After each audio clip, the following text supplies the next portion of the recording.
Good day everyone! Today ang ating tutorial, how to get discount in Gcash load. So dito makikita nyo na naka-discount ako ng 30 pesos nung nag-load ako sa Gomo. Don't worry dahil hindi lang naman exclusive yung voucher para sa Gomo. Okay, let's start. Open lang natin ang ating Gcash app and ilagin natin, enter natin yung ating MPIN.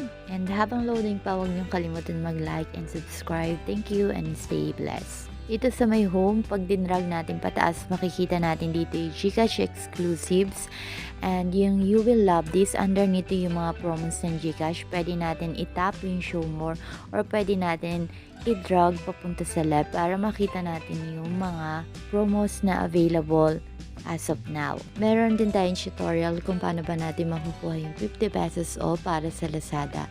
Lalagay ko yung link nito sa may comment section.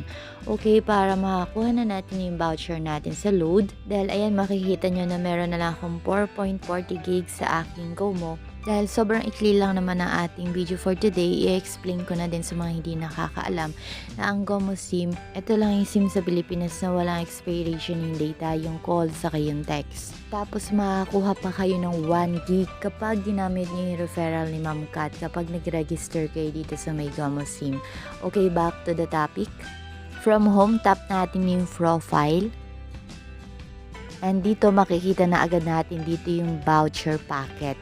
And huwag kayong mag-skip, tapusin nyo hanggang dulo kasi meron pa akong mga importanteng i-explain.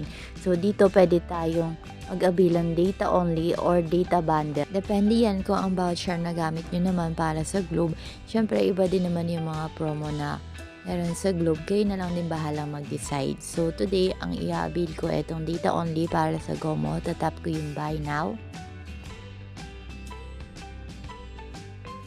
Dito makikita nyo na agad na instead na 399 yung babayaran ko, makaka-discount ako ng 30 kaya 369 na lang yung total. Tap lang natin yung pay. Ayan, ito na yung pinaka-resibo natin. Close lang natin. Back tayo sa ating voucher packet. And dito nga natin makikita na wala na tayong active voucher. And makikita na din natin yun dito sa may use. Ayan. Dito sa mga expired, ito yung mga hindi natin nagamit before. Balik tayo sa home and tingnan natin kung nabawasan na yung ating balance. Ayan. Meron na lang tayong 131 pesos. Okay, log out tayo and balik tayo dito sa ating Gomo app. Ayan, makikita nyo from 4.40 gig, i-refresh ko lang. Mabilis mag-reflect, 34.40 gig na yung available na data na meron ako. Pwede ko itong i-convert sa my call and text. Bago matapos ang video na to, i-remind ko lang din kayo na hindi tayo palagi makakakuha ng discount kapag naglo-load tayo sa Gcash. Meron lang silang mga pa-promo katulad nito. Ayan, naka-receive nga ako na meron daw akong 30 pesos na voucher kapag nag-load ako sa may Gomo. So, depende yan kung ano yung mga pa-promo nila. Abang-abang lang tayo. Okay mga kabomboms, hanggang dito na lang ating video for today.